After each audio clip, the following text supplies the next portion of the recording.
We'll be checking out a lot of stories this morning, but first of all, before we get into the crux of the matter, let's check out who said what during the course. In the space of 24 hours, let's check out who has said what in the news. This particular conversation was had by Dr. Billy Gillis Harry. He is the chairman, the national president, rather, of Petroleum Products Retail Outlets Owners Association of Nigeria, Petroan, and he's talking about the fact that their members are not profiteering from the supply constraints. I mean, when you look at the situation within the oil sector, you begin to wonder which of the organizations, which of the sub-organizations in that particular sector is benefiting in one way or the other from the prevailing crisis.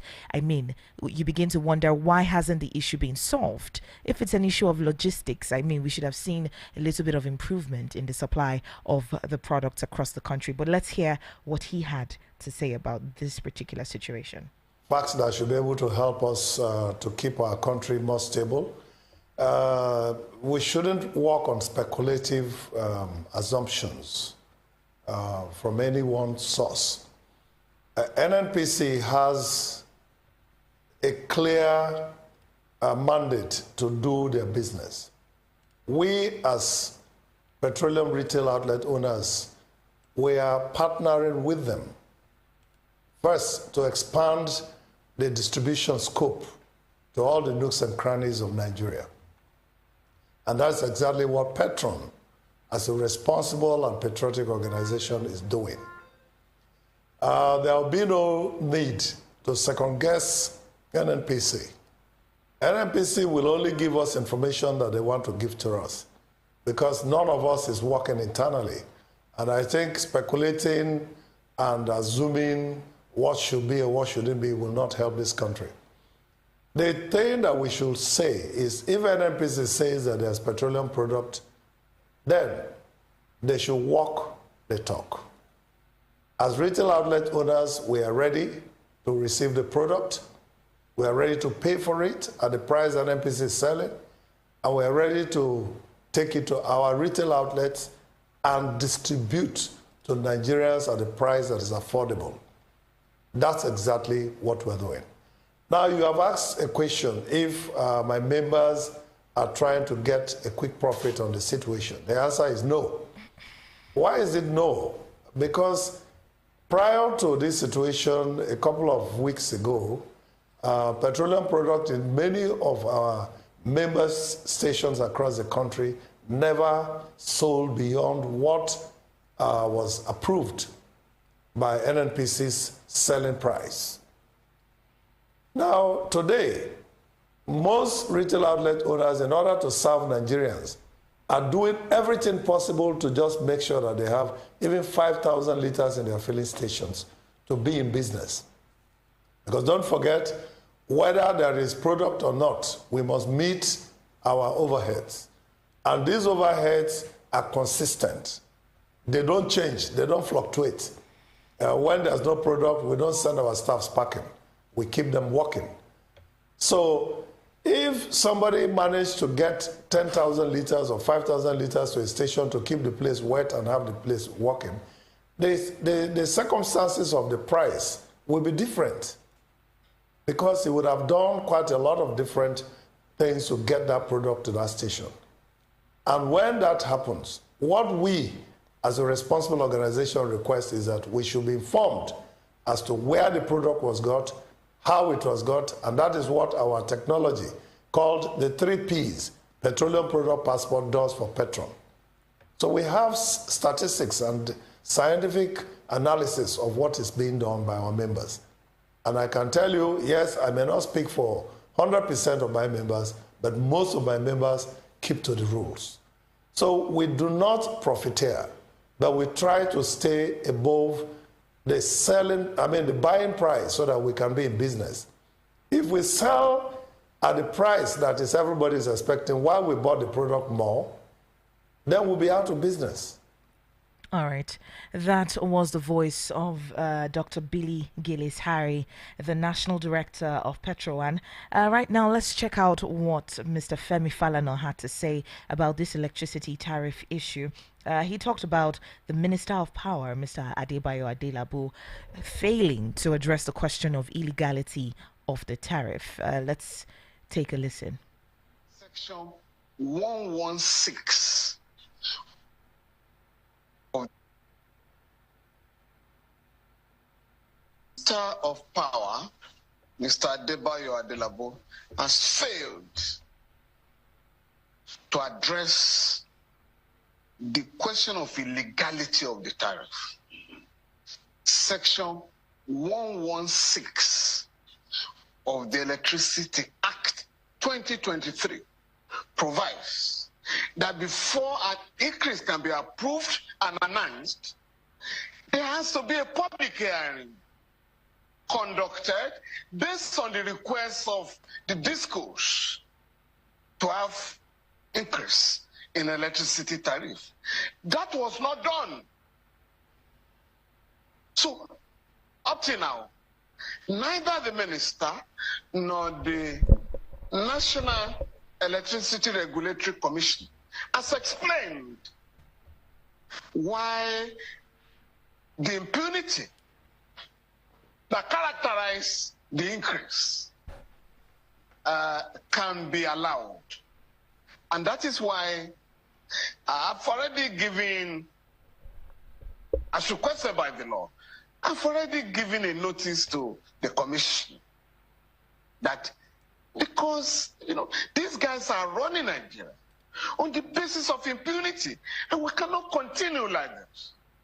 When a country claims to operate under the rule of law, all actions of the government, all actions of individuals must comply with the provisions of relevant laws. Secondly, the increase was anchored on the directive of the Commission that customers in Band A will have uninterrupted electricity supply for at least 20 hours a day. That directive has been violated on a daily basis. So on what basis can you justify the increase in electricity tariff? But these guys, the Honorable Minister of Power is acting the script of the IMF and World Bank. Those two agencies insisted, and they continue to insist, that the government of Nigeria must remove all subsidies. Fuel subsidy, electricity subsidy, and what have you. All social services must be commercialized and priced beyond the reach of the majority of Nigerians. All right. This is the voice of Mr. Femi Falana and what he had to say about this issue of electricity tariffs. We'll be getting more. We will let you know more as the story unfolds. We haven't seen the minister give an expose exactly on some of the issues that have been raised about this particular electricity tariff. Now, something really interesting caught my attention over the course of the day yesterday. There was a particular filling station that decided that motorists who were there to buy the petrol couldn't purchase the petrol without buying meat pie. Imagine. Really, really interesting. Let's check it out. I go come. They go come. They tell me say I must buy meat pie before I buy fuel. You rubbish for lele buy. You must go buy meat pie before you buy fuel. Is this place open for a meat pie or open for a fuel station? You rubbish for lele. This is total filling station. Trying with the masses that we have to buy meat pie before we buy fuel. What kind of insult? Rubbish lele now. Continue with what? And they were proud of incontention. This is total rubbish. entrance of filling station. People just queue that. Never started they sell petrol, everybody don't queue. Cheap. It's the only petrol we dey use for this country. This is our government. They don't rubbish our life. All right, that was the voice of a disgruntled customer talking about the fact that a particular filling station had to make it compulsory for them to purchase meat pie before buying the petrol. Someone said it's like the manager's wife is the owner of the meat pie business. Really, really interesting what is playing out. I mean, we have a long way to go as Nigerians because we complain about the federal government doing what it's doing. We complain about the people in leadership, the people in power, and we talk about the fact that, oh, they flex their muscles. But look at you, a petrol attendant, a filling station attendant, and you are flexing your muscles, flexing your power.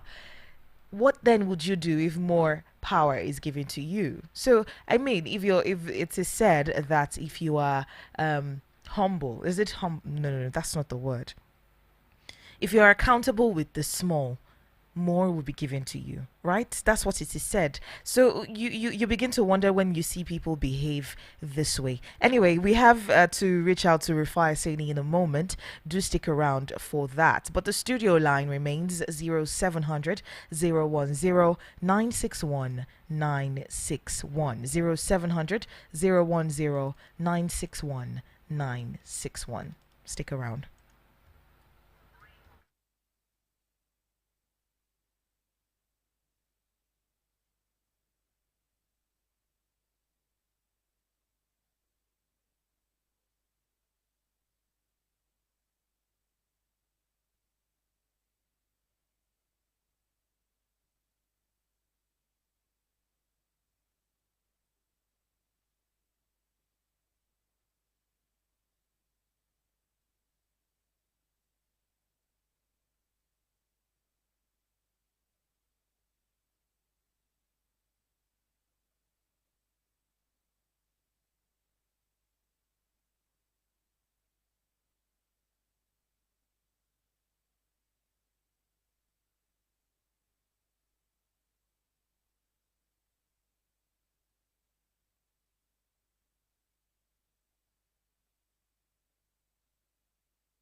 Thank you for staying tuned. This is still the front page review on Voice of the People 96.1 FM. My name is Gesire Agua. Today we're checking out some stories. We have Labour lamenting rising food prices and fuel crisis. We still have the federal government offering free rides as Port Harcourt Aba train service debuts. More from that particular story. The federal government on Tuesday inaugurated a train operation on the Port Harcourt Aba rail line for use by members of the public with 4 days free rides. The Minister of Transportation, Senator Saidu Alkali, inaugurated services on the 62-kilometer Port Harcourt Aba corridor at the railway station in Port Harcourt. Alkali said the ceremony was part of the intensified drive by the federal government to facilitate trade, enhance mobility and accessibility, and ensure there's a connectivity between the southern parts of the country and the northeastern part of the country. He said the rehabilitation project was awarded by the Federal Ministry of Transportation to CCECC with a completion timeline of 36 months. He stated, due to several technical and contractual issues, the project commenced in March 2022. It is worthy to note that the scope of the project covers the rehabilitation of the existing narrow gauge railway line, construction of new modern stations, and procurement of new rolling stock. So, this railway line will also link the ports of Onne, Boni, and Port Harcourt to facilitate the evacuation of goods and sundry freight through the Eastern Corridor.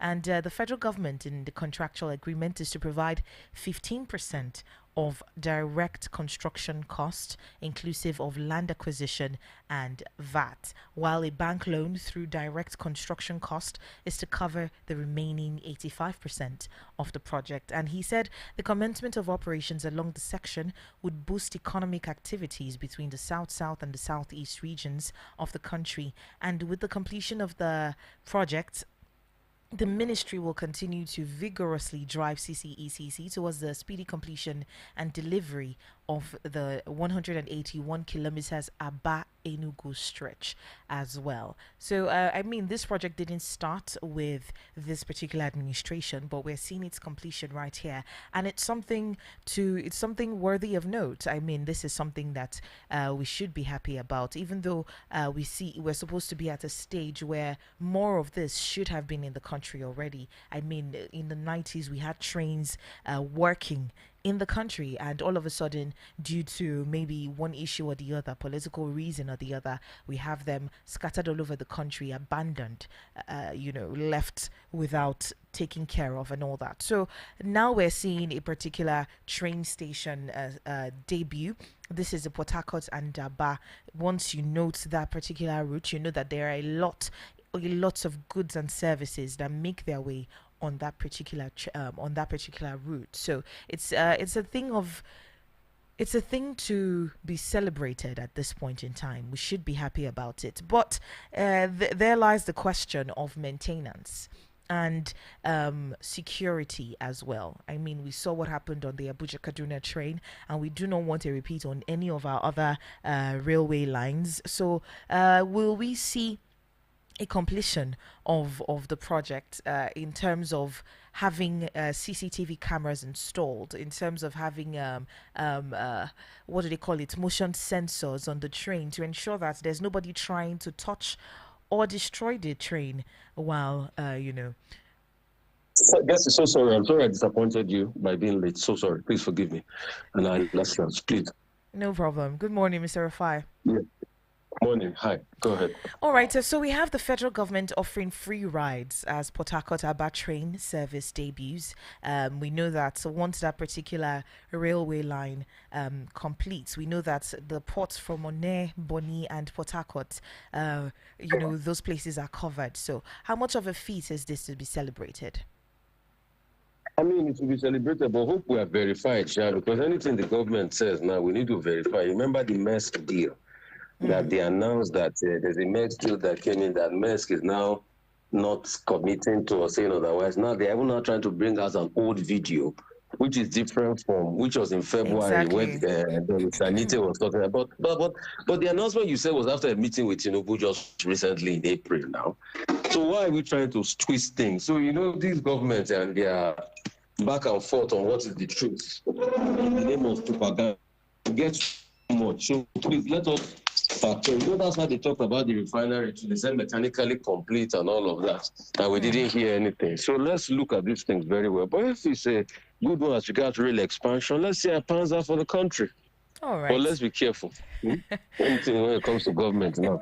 We must triple check. Oh my God. All right. That's the truth, me, I'm saying. Me, I always say the truth.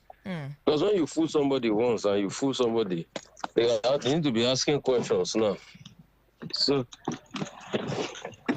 all right, Mr. Rufai, the Nigerian. It's a good one for expansion, and it's a good one for the prospect of our nation. All right, moving on to another story. We're seeing the Nigerian passport being ranked among the worst on the globe.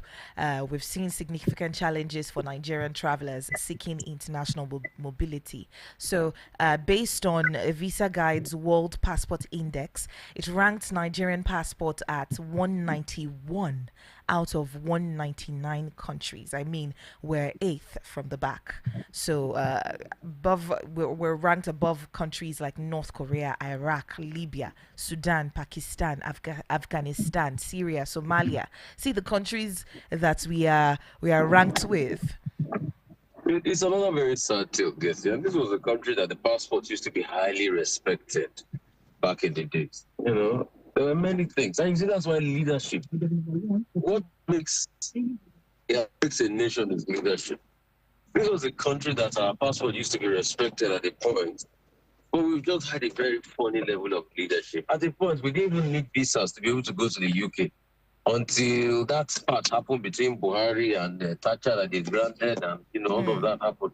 So there are so many things. That was in the 80s. There's so many things that we need to go back and now introspect on with the view of fixing our country. And if we don't do it, we can't move forward as a nation.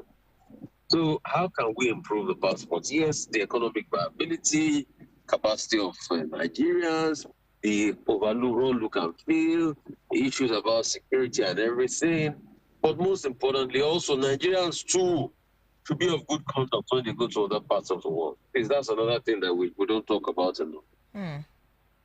What's their conduct? They are the ones that are going to do cultism and the likes in Rufai and all of that. And all of those things have a blowback on our nation. So let us look at it effectively. Try as much as possible to block all these loopholes and leakages. It's not fair. Mr. Rufai, I had a conversation with a friend of mine recently, and he talked about the fact that he's a bodybuilder. So he talks about the fact that he was trying to get into the military, whether it's the police or the army or whichever, because this is someone who is very, very fit, and he wanted to, be a part of something like that. And he said every single effort he employed to get into any of the agencies, right?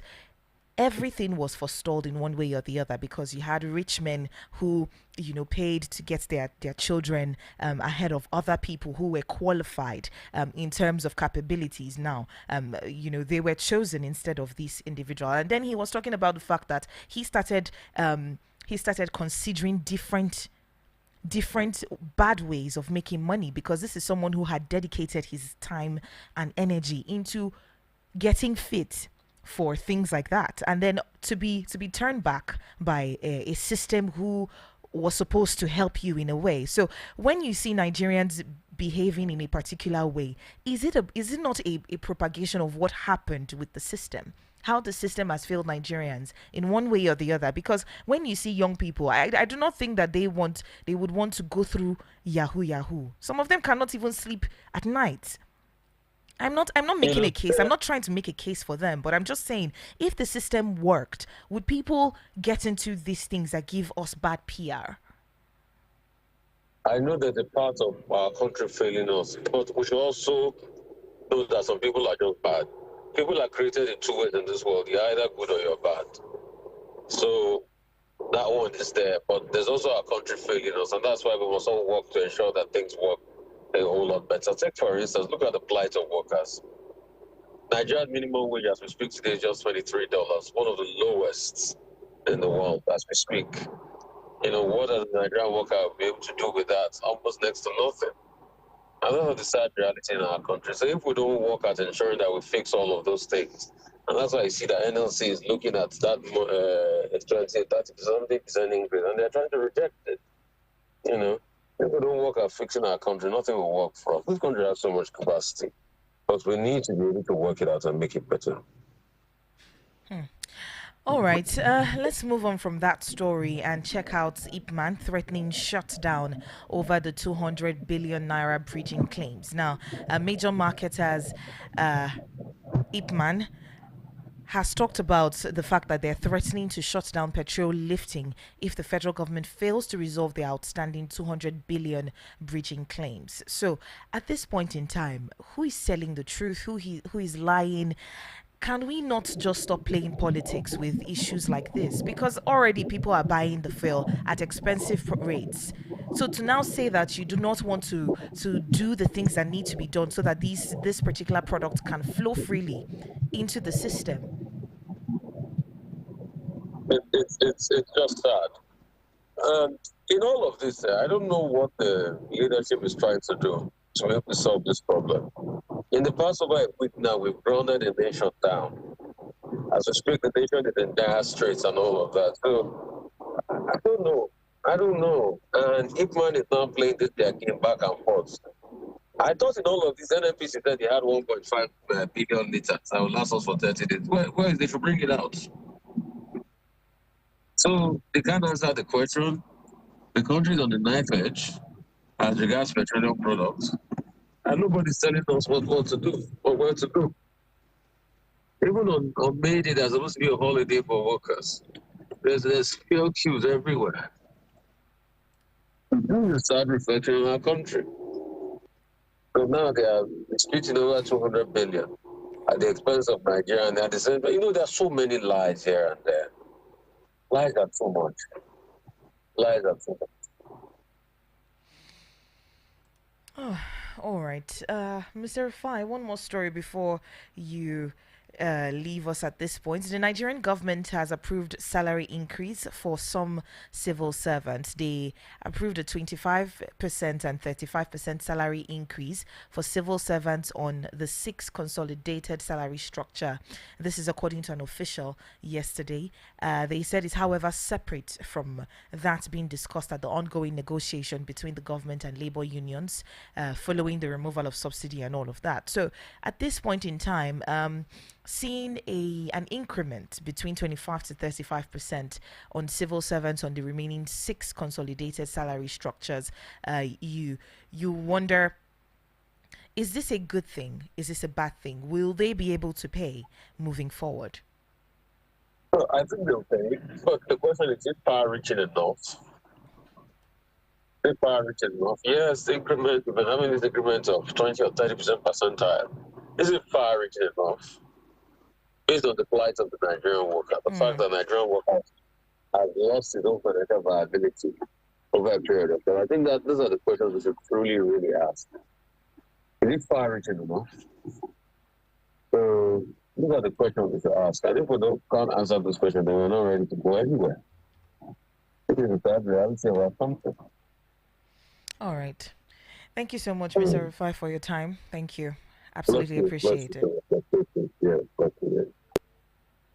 All right, to you listening, you have the opportunity to join the conversation. 0700 010 961 961. 0700 010 961 961. That is the studio line. You can send a WhatsApp message 0700 010 961 961. Go ahead and let us know what you think about any of our headlines. We will take a break and pay some bills. When we come back, we'll be talking with Mr. Larry Oguego, so you do not want to miss out. Stay tuned.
Thank you for staying tuned. We've got a couple of stories more to check out with Mr. Larry in a bit. But at the moment, we have Governor Hopu Zodima appointing himself as Commissioner for Land in Imo State. A lot of Nigerians, this has caused a lot of uproar. Imagine in the number of months that he has left to stay in power, he's making himself the Commissioner for Land in Imo State. A lot of people have a lot to say about that, but we'll find out what Mr. Larry has to say. Kaduna Refinery is set to resume 60% production capacity by December. This is what the NNPCL has to say about this. Well, the MD of the Kaduna Refinery, Mustafa Shugungun, disclosed this on Monday, and he has talked about the fact that the Kaduna Refinery is to resume 60% production capacity by December. But like Mr. Rufai said, sometimes when they make these statements, you have to go out and check, okay, is the sky really blue? Mr. Larry, good morning and welcome to the show. Good morning. Happy Workers' Day. I wish you the same. I hope the workers will be happy considering all that is going on. But we have to keep doing what we have to do. Yes. All right. First of all, Nigeria is ranked 191 out of 199 countries in the world. That's the worst passport globally. What exactly is your take on this? Well, it's sad because Nigeria was the pride of Africa before now. We had a passport that could take us to countries like the United Kingdom, and we used to get visa on arrival. One of the things they used to rank passports, the number of countries you can enter with a passport without visa. That's one of the parameters. But today, even the tiny countries, with all due respect, make it difficult for Nigerians with their green passports to have access. I think it's just where we brought ourselves from, being the giant of Africa that was respected and even admired all over the world, from being a country that people aspired to emigrate to, from being a country that helped other nations in Africa and elsewhere in diverse ways.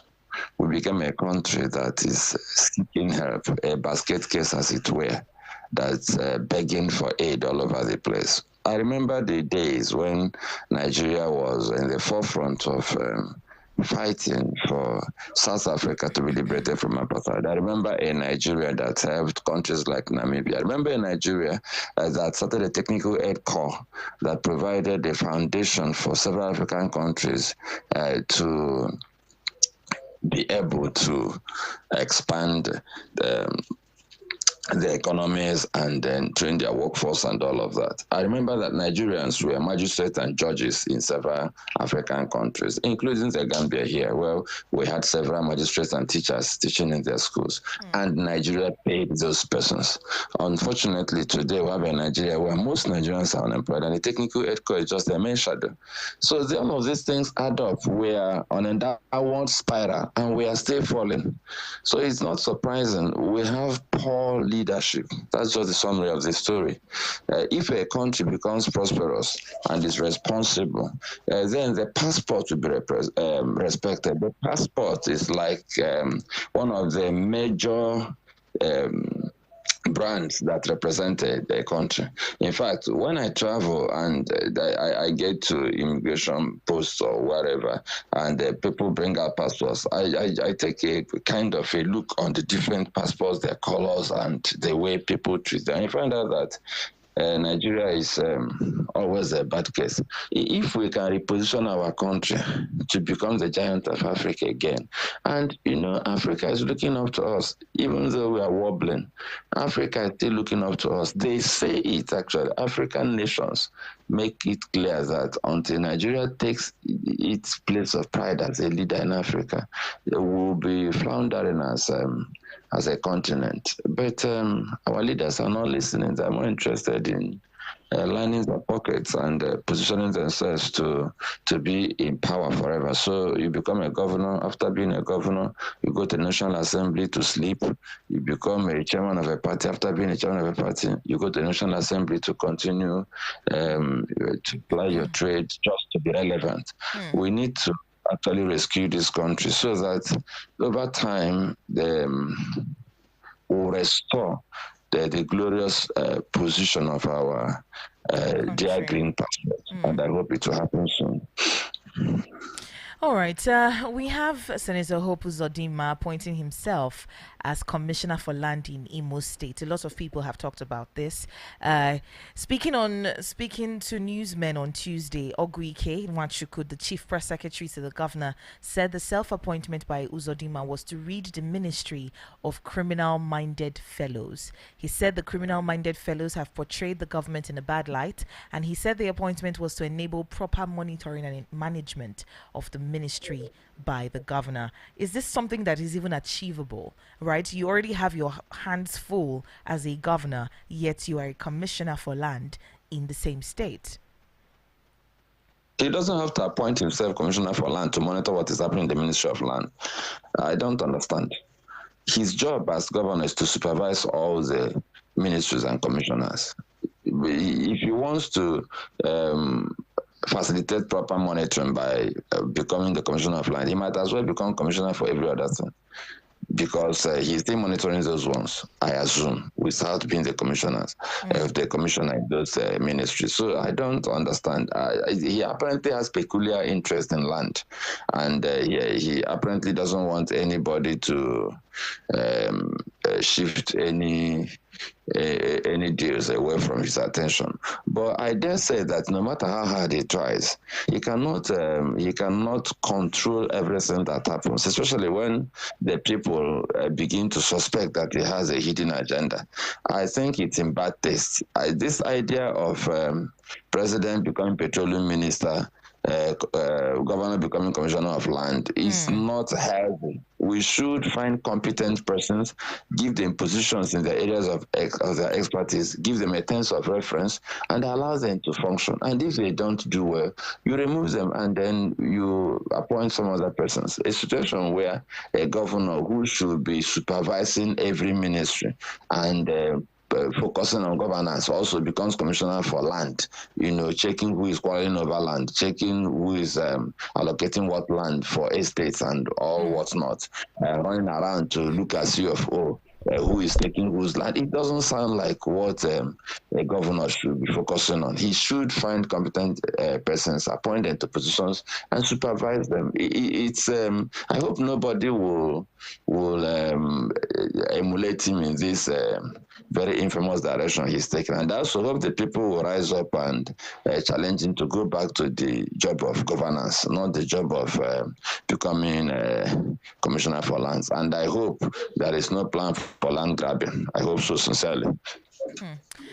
All right, let's see how that pans out, especially for the people of Imo State. I mean, Mr. Hope Uzodinma, he's one person that there's been a lot of controversies surrounding his governorship and him in that seat at the moment, how he's conducted himself as a governor. I mean, this would just be one of the things that a lot of people will have to say. Posterity will, judge him based on, his performance in this particular situation. But let's move on to Port Harcourt and Aba, right? The federal government has said that they're offering free rides as the Port Harcourt Aba train service debuts. I don't know if you've heard anything concerning that particular train. Well, the only thing I know is that, finally, Port Harcourt and Aba is going to be connected by rail. And I think it's a good one, not just a good one, very good one, because there's this very interesting connection between Port Harcourt and Aba. Aba supplies a whole lot of things to residents of Port Harcourt. Aba is the headquarters of apparel and footwear in Nigeria. So people from Port Harcourt go to shop shop in Aba. They shop for almost everything: provisions, furniture, footwear, clothing, because things are expensive in Port Harcourt. So it's going to facilitate business between Aba and Port Harcourt. It's going to improve not just movement of goods and services, but also hopefully expand the economic opportunities between the two cities. So it's a good one. And I expect that that same rail should be somehow dragged to Umuahia, and then dragged to Enugu, and then dragged all the way to Maiduguri. I think the Southeast has been shortchanged when it comes to especially this rail infrastructure, and I think the federal government should be playing catch up. I mean, this is the first city in the Southeast, that is Aba, that it has a rail presence. But Enugu was a hub before, a major hub for rail transport, and one of the finest workshops belonging to the Nigerian Railway Corporation was in Enugu. All those things are just shadows of what they used to be. So I think it's a good development. Let's see how it works. I hope they will maintain the tracks, make sure that it functions well, and then they should also do what they can to drag it up. I don't like this concept of saying we're doing Port Harcourt to Maiduguri. It will take 3 years. You can say we will do Port Harcourt to Aba, start it. Do Aba to Umuahia, start it. Umuahia to Enugu, start it. It's better than waiting forever to have the entire train network system, wait forever. No, just be doing it like that, and people will be hailing you and enjoying it, and then you also have revenue coming from the one you've done, which encourages both you and your partners to continue the project. It's a good one, and I wish we can have more of that. All right. Hopefully they ensure that it's safe as well, because we saw what happened with the Abuja Kaduna train, and we didn't have any thing done in terms of security. No motion sensors to ensure that there's something coming on. There's no CCTV cameras, around the train. So hopefully they would have learned their lessons. I thought about they should have learned their lessons already. Unfortunately, sometimes we don't just learn in Nigeria, but those things should be standard, not just the CCTV cameras, but also scanner at the point of entry. And it should be a strict regimen. People should be scanned, not just passing through the scanner, be freaked because various types, and then the rail tracks itself, we should make sure that we have a surveillance system to ensure that bandits or hoodlums or rascals do not, or even vandals who want to vandalize the rail tracks for economic benefits, do not do things that may derail the train. I think they should be very serious about those aspects now, because they say once beaten, twice right? Twice beaten. Well, I don't know what will be this time. All right. Today is Workers' Day, and Labour has been lamenting the food prices, the rising food prices, the fuel crisis, the security here and there. And Ipman is also complaining about 200 billion naira worth of bridging claims that the federal government has also refused to pay. So we're having people murmuring here and there, disgruntled individuals from different sectors all over Nigeria. I mean, I don't think we've had it this bad when it comes to Workers' Day. Right, I don't think that every single sector has been affected in one way or the other on Workers' Day. We've not had it this bad. I do not recall that particular time. Well, Nigerian workers are the worst victims of bad governance in Nigeria. We have a leadership problem, and naturally and necessarily, the people at the lowest rung of the ladder bear the brunt. But unfortunately, we also have a situation where labor is not helping workers. We don't ever talk about this. But the truth is that you need to have labor that doesn't just agitate for workers' salaries and agitate for of naira and kobo, pay them more naira. We need to have a labor that should agitate for minimum welfare standards. So if you're agitating for minimum salary for workers, you should also agitate for minimum welfare standards, good schools, good hospitals, roads, pension schemes that work and all of that. And the labor unions should also demonstrate good leadership. They should cushion the effects of bad governance on workers. One of the things I've not been told all these years, and I've been asking the question about the privilege of sitting in studios with the labor leaders. And when I ask that question, I don't get any clear answer. What do they do with all the money that workers contribute? Is it just to shout and luta and travel all over the place and make noise? If you go to Singapore, they have cooperatives. They have investments made on behalf of workers. They are very proactive. I think the labor union can also demonstrate a high level of responsibility by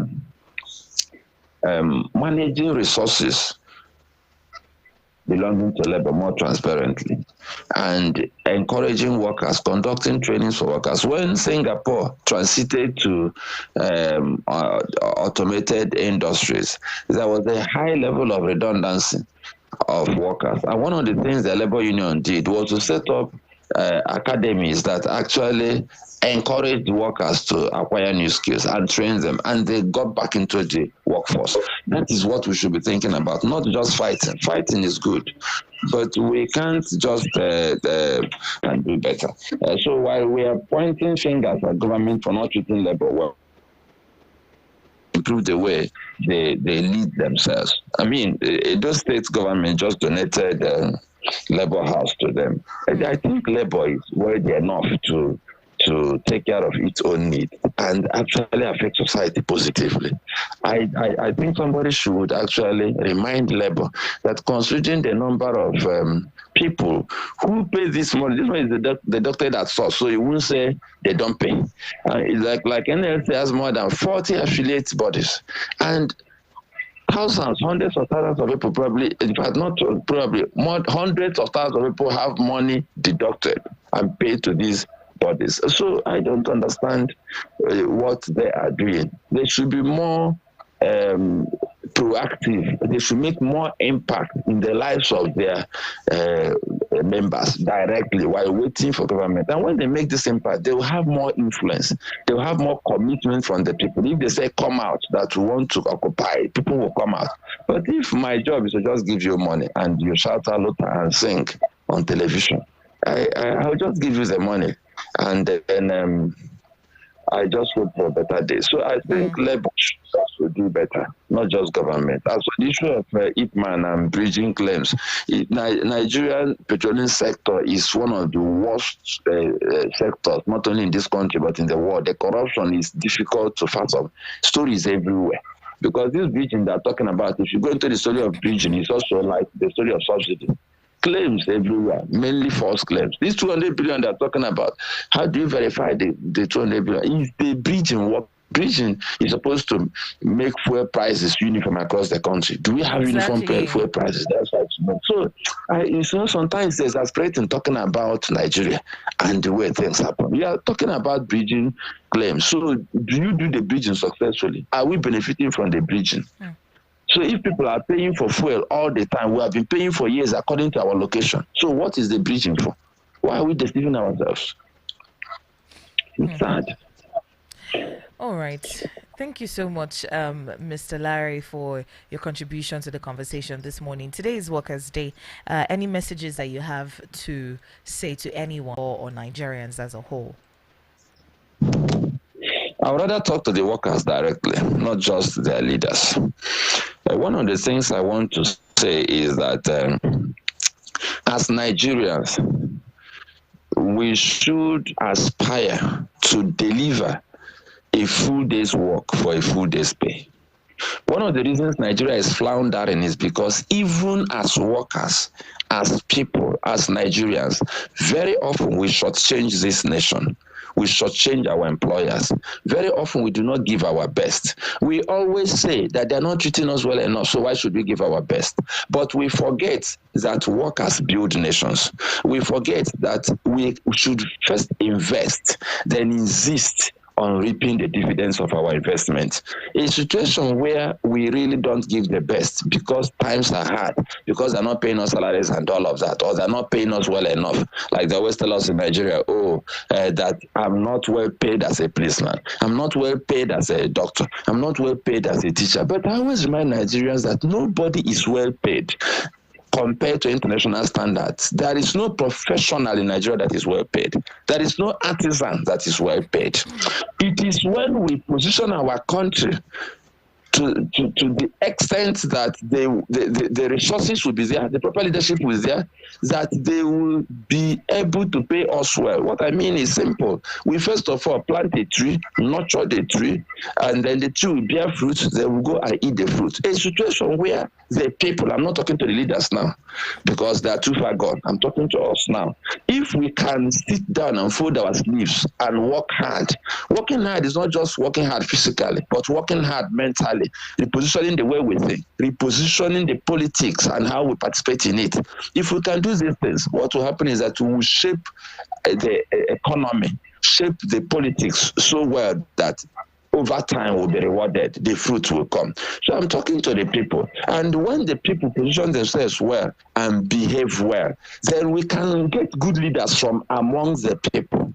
But a situation where we have the same attitude with the people who are enslaving us, the people who are punishing us, the people who are defrauding us, if we behave like them in our small positions and offices, what will happen is that even when we decide that we have had enough, or that we want to now elect an Okada man to go to the National Assembly, or we want to disrupt the elections and bring new blood to the National Assembly, when the new blood gets there, you find out that it's the same old blood. Because as a man thinketh in his heart, so the man is. The problem we have as a people is that we must change the way we think and behave. When we change the way we think and behave, and then become the new Nigerian that we want our leaders to be. We always hold our leaders accountable to high standards, but most of the time we don't mirror the high standards ourselves. So I'm challenging the Nigerian worker. Don't just stay there and complain about your leaders. Are you providing the same standard in your workplace? If you are a cleaner, are you cleaning well? If you're a manager, are you managing well? You are complaining about nepotism and tribalism. How do you appoint people in your own small office? How do you allow people to go for training? Is it your mistress that goes, or is it your townsman, or is it the best person for the company that goes? When we get to that point as workers, where we insist on the very best for us, what will happen is that over time we will not have room nor tolerance for bad leaders. All right. That's my message to the workers today. Be the best that you can be for Nigeria. And over time, Nigeria will reward all of us. All right. Thank you so much, Mr. Larry. Thank you for your time and your contribution to the show and to Nigerians as a whole. Thank you so much. It's my pleasure. Thanks for having me. All right. Have a good day. All right. All right, to you listening, thank you so much. It has been a fun conversation right here on VOP 96.1 FM. I saw a couple of calls. Apologies, I couldn't take them today. We'll try as much as we can to take them tomorrow. Do well to save the numbers on your phone line 0700 010 961 961. All right, that's the number to call to be a part of our conversation right here on Voice of the People. Now you have a voice. I guess here is my name. Coming up next is Trading Post, and at 8:30 it'll be time for Sports Bit. Keep it locked right here.